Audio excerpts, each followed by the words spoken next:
मुर्दाबाद, रेणु बिष्ट मुर्दाबाद, रेणु बिष्ट मुर्दाबाद, केसर विधायक मुर्दाबाद, रेणु बिष्ट। नमस्कार साथियों, मैं प्रमोद खंडूड़ी और आप देख रहे हैं हिमालय प्लस।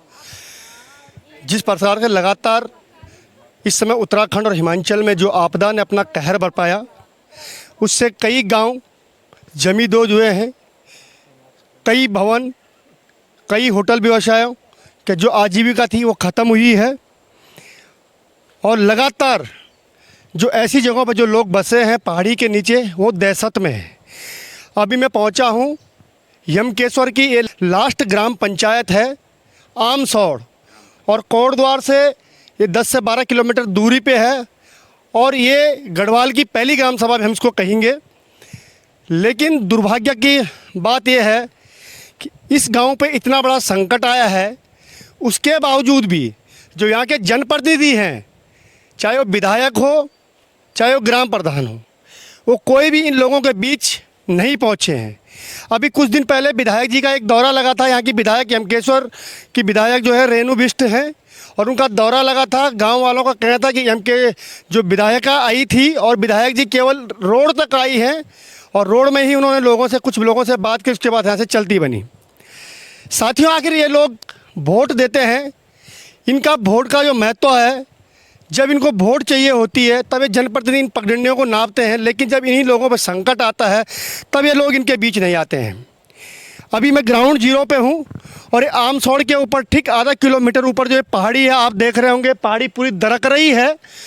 और दरकने के बाद इसके नीचे जो मैं अभी और पूरा दिखाऊंगा आपको कि देखिए किस प्रकार से पूरे इस गांव के ऊपर जो चट्टान है वो किस तरह से दरक रही है।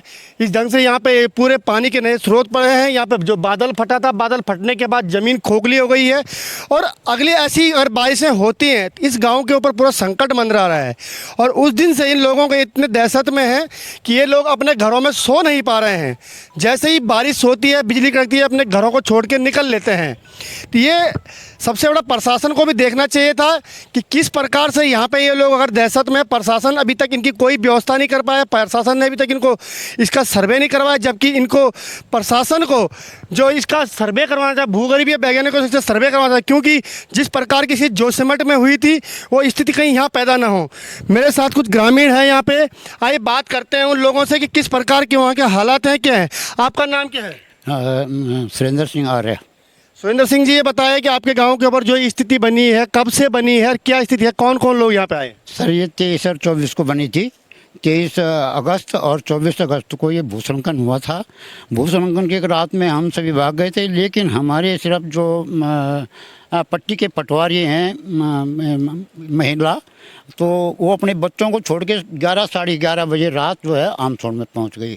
लेकिन और कुछ जो हमारे पुलिस कर्मचारी जो है यहाँ पर पहुंच गई, उन्होंने हमको घर से बाहर निकाल करके सड़क में ले गए, सेफ जगह पे ले गए कि आप लोग यहाँ पर रहिए और जो है ऊपर मत जाना, घर में मत जाना, जब तक ये भूस्खलन का खतरा है। फिर हमको अब उसके लिए भी उन्होंने बताया है कि अगर ज़्यादा हमको खतरा होगा किसी का, अगर आपसी मतलब वो नहीं है, रहने की व्यवस्था नहीं है, तो आपके लिए हम स्कूल के कहीं दरवाजे को खोल देंगे, दरवाज़ा खोल देंगे, कहीं पर टेंट लगा देंगे, लेकिन आप घरों में मत रहना। लेकिन हमारा क्या है कि एक ही गांव के लोग हैं हम, तो हम रात रात को जो सड़क से ऊपर वाले जहां की भूस्खलन की स्थिति खतरनाक है, वहाँ के लोग और जो सड़क से पार के लोग हैं, सब हम तकरीबन एक ही परिवार के हैं, एक ही गाँव के हैं।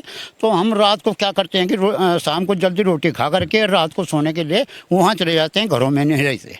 जो 23-24 तारीख में जो बिजली कड़की थी और उससे गए तो उससे हमारे घर के ऊपर मात्र 200 मीटर दूरी पर इतने बड़े बड़े पत्थर हैं वहाँ, और वहाँ जो है आसमानी बिजली गिरने से जगह जगह जो है दरारें पड़ चुकी हैं, जो कि कभी भी किसी भी टाइम जो है नीचे गांव में आ सकती है। और अगर वो ऊपर से वो छूट गया तो पूरा सड़क तक पूरा जो है गांव जो है जितने भी घर हैं वो सारे बर्बाद हो जाएंगे, किसी कोई नहीं बचेगा। अभी यहाँ पे बात करें कि जिलाधिकारी की बात करें, एसडीएम हो या जिलाधिकारी हो या तो यहाँ की विधायक है, यहाँ के जो प्रधान है, कोई लोग नहीं सर, न तो विधायक साहब आए। विधायक साहब को हमको सूचना मिली थी कि विधायक साहब आ रहे हैं, हम यहाँ पर से सड़क में गए, सड़क में पता चला कि विधायक साहब आ रहे, विधायक साहब बोला नीचे चले गए।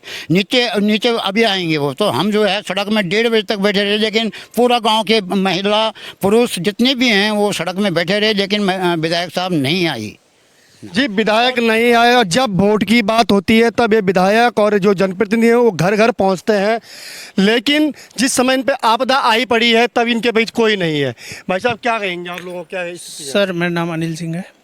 मैं ग्राम सभा आमसोड़ का नागरिक हूँ। यहाँ पे आपदा बहुत खतरनाक आ रखी है ना। यहाँ पे जनप्रतिनिधि कोई नहीं आ रहा है। क्या मांग है आप लोगों की? हमें सही जगह पे बिठाया जाए ना, क्योंकि पहाड़ कभी भी नीचे आ सकता है और रात को हम घरों में नहीं रह रहे। जी बिल्कुल, पहाड़ कभी भी नहीं जा सकता। इनकी उनका डर भी जायज़ है कि जिस प्रकार से लगातार टीवी चैनलों में आपने देखा होगा कि हिमाचल की स्थितियां दिखी हैं, जोशीमठ की स्थितियां दिखी हैं या अन्य उत्तरकाशी की स्थिति, उसी प्रकार की यहाँ की स्थितियां भी बन सकती हैं। इसलिए लोग दहशत में तो बिल्कुल होना जायज़ है। बहन जी, क्या नाम है आपका? मेरा नाम सुमन जियाल, मैं ग्राम आमसोड़ से हूँ। सुमन जी, ये बताइए, आप लोग लगातार दहशत में यहाँ पे देख रहे होंगे किस प्रकार से पहाड़ धड़क रहा है आपके गाँव के ऊपर, कितना दर्द हो रहा है, कितनी क्या समस्या, क्या कहना चाहेंगे आप?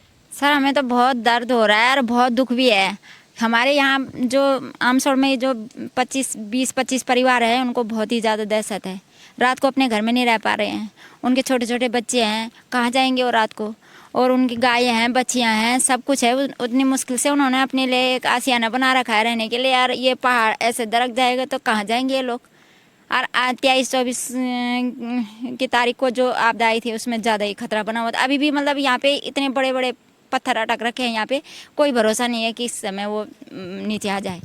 जी बिल्कुल, हमने देखा भी था कि यहाँ पत्थर अटक रहे हैं। मैं अनुरोध करूंगा जो यमकेश्वर की विधायक है रेणु बिष्ट जी से। रेणु बिष्ट जी, आप इस क्षेत्र, आपके क्षेत्र में बहुत जगह, यमकेश्वर में बहुत जगह आपदा आई थी और आपके वीडियो भी देखे थे कि आप लोग वहाँ गए, लेकिन आपको आमसोड़ में इन लोगों के बीच आना चाहिए था, इन लोगों से इनकी समस्याएँ सुननी चाहिए थी, लेकिन आमसोड़ में आप आई नहीं हैं।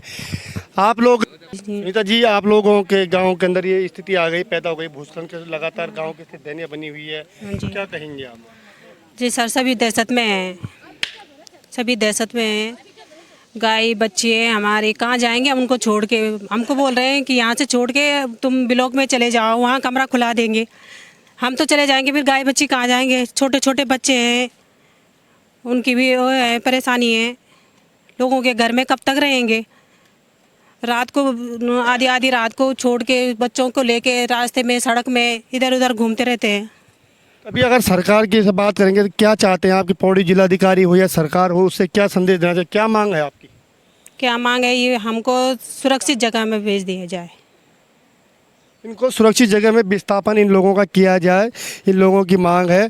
भाई साहब, आप हम देखा होगा गांव में किस प्रकार से जो आज स्थितियां बनी है, लोग दहशत में हैं। आप लोग लगातार रात को घर से बाहर रहते हैं, किस प्रकार का माहौल बना है? माहौल यहाँ पे बहुत ख़राब हो गया है। हम तो ऊपर गांव के रहते हैं जवाना में, फिर यहाँ भी 1.5 साल से आ रहे हैं, तो बताओ, जवाना भी टूट रहा है, ऊपर से आमसोड़ तो दबी रहा है। ये स्थिति हो गई यहाँ पे आज। तो ऊपर से जवाना भी आ रहा है, टूट के जो पहाड़ आ रहा है ये जवाना वाला है। यहाँ नीचे स्थिति हमारे दबने की है, तो हम जाएँ तो जाएँ कहाँ? ये हमारी स्थिति है इस टाइम। और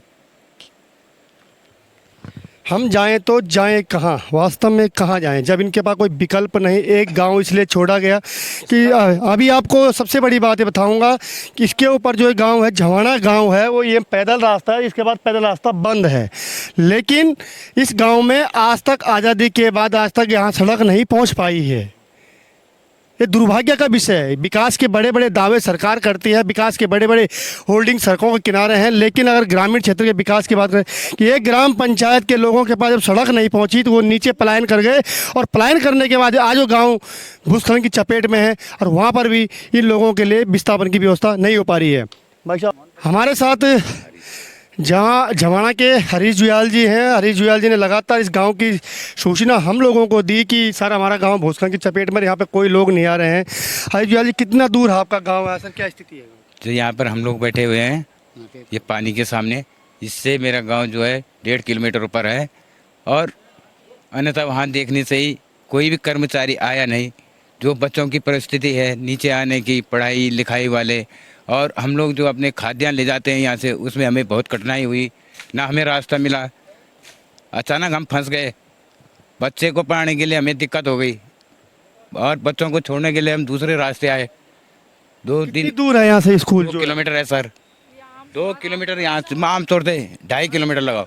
आमसौर से 2.5 किलोमीटर दूर बच्चे पैदल जाते हैं और पैदल पढ़ने आते हैं। लेकिन यहाँ रास्ते की स्थिति आप देख लीजिए कि किस प्रकार का रास्ता आज हो गया है। जुयाल जी, ये बताएं कि आपके गांव में अगर जब आप चुनाव होते होंगे, वोट देते होंगे जनप्रतिनिधियों को, कोई जनप्रतिनिधि आया अभी तक वहाँ? वोट लेने के लिए तो सब आ जाते हैं, लेकिन जिस टाइम में आपदा आई ना तो यहाँ जनप्रतिनिधि आया ना कोई। यहाँ से ऊपर कोई नहीं गया। रोड में सब आने को तैयार हो जाते हैं। कोई भी विभाग का कोई भी कर्मचारी आया, जो भी आया रोड पे आया, ऊपर आने को कोई इच्छुक नहीं हुआ। उन्होंने कहा हमें कहाँ यहाँ तक आए, ऊपर से नहीं देखा कि नीचे कितने आ रखा है, और ये नहीं देखा कि ये बच्चे कहाँ से आते थे, किस रास्ते आते थे, किस रास्ते जाना है। इन्होंने इनकी सुविधा नहीं देखी, न इनको देखने के लिए आए, न गांव में आए, न पूछा।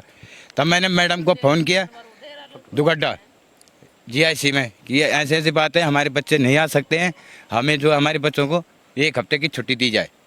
तो उन्होंने कहा है हम स्वीकृत करते हैं, आप अपने बच्चों को सुरक्षित रखें और अपना रास्ता सुधार के तब भेजें, और अपने 7 आदमियों को और बच्चों के साथ भेजें।